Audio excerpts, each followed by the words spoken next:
Good morning ছাত্রছাত্রীরা, study with উজ্জ্বল চ্যানেলে তোমাদেরকে স্বাগত। আমি উজ্জ্বল। আজকে আমরা যে বিষয়টা নিয়ে আলোচনা করব সেটা হলো বাক্য থেকে বচন তৈরির নিয়ম, অর্থাৎ একটি বাক্য থেকে বচন কিভাবে আমরা তৈরি করতে পারি বা বচনে পরিণত করতে পারি সে বিষয়ে আজকে আলোচনা করব। তার আগে বলি যে এর আগের ক্লাসগুলোতে যে বচন কয় প্রকার, কি কি, বা বচনের আকার বা বচন কিভাবে গঠন করব একটা বচন, সেই বিষয়ে বিস্তারিত আলোচনা করা হয়েছে। সেগুলো আগে দেখে নিও, তাহলে তোমাদের এইটা বুঝতে সুবিধা হবে। তো চলো শুরু করা যাক।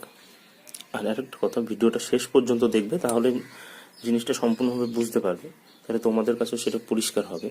ভিডিওটা মাঝপথে ছেড়ে গেলে কিন্তু কিছু বুঝতে পারবে না। চলো তবে শুরু করা যাক।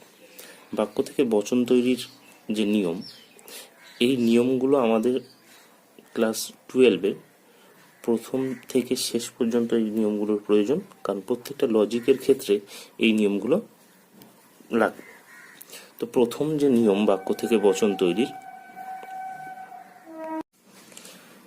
যদি কোনো বাক্যে সব, সর্বদা, সর্বত্র, স্বভাবত, মাত্রই, অবশ্যই, প্রত্যেক, যে কেউ, যে কোনো, নিশ্চিতভাবে ইত্যাদি শব্দগুলি যদি বাক্যের মধ্যে থেকে থাকে এবং বাক্যটি যদি সদর্থক হয়, অর্থাৎ হ্যাঁবাচক বাক্য হয়, তাহলে বাক্যটিকে আমরা এ বচনে পরিণত করব, এবং বাক্যটি যদি নঙার্থক হয় তাহলে বাক্যটিকে ও বচনে করতে হবে। তাহলে কি বলা হলো? বলছে যদি কোনো বাক্যের মধ্যে সব, সর্বদা, প্রত্যেক ইত্যাদি শব্দগুলো থাকে এবং বাক্যটা যদি হ্যাঁবাচক বা সদর্থক হয় তাহলে বাক্যটিকে এ বচন করতে হবে, এবং বাক্যটি যদি নঙার্থক হয় তাহলে ও বচন করতে হবে। তো উদাহরণ নেওয়া যাক। প্রথম একটা উদাহরণ নেওয়া হচ্ছে, প্রত্যেক মানুষ মরণশীল।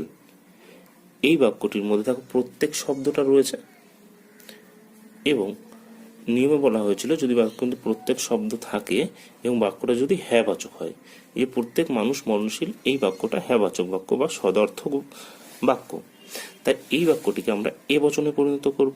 এ বচনের আকার অনুযায়ী প্রথমে আমাদের পরিমাণক বসাতে হবে, সেটা হলো সকল, তারপরে উদ্দেশ্য পদ মানুষ, তারপরে সংযোজক হয়, তারপরে মরণশীল, অর্থাৎ সকল মানুষ হয় মরণশীল, ব্র্যাকেটের মধ্যে বচন লিখব। আর একটা কথা, বাক্য থেকে বচন তৈরির সময় যে জিনিসটা আমাদের অবশ্যই খেয়াল রাখতে হবে সেটা হলো এই এলএফ কথাটা। এলএফ কথাটার অর্থ কি? এলএফ কথাটার অর্থ হলো লজিক্যাল ফর্ম বা যুক্তির আকার। তো এই এলএফ কথাটাকে অবশ্যই লিখতে হবে। আরেকটা উদাহরণ নেওয়া হয়েছে, সব ফুল লাল নয়। এখানে এই বাক্যটির মধ্যে সব রয়েছে এবং বাক্যটি নঙার্থক।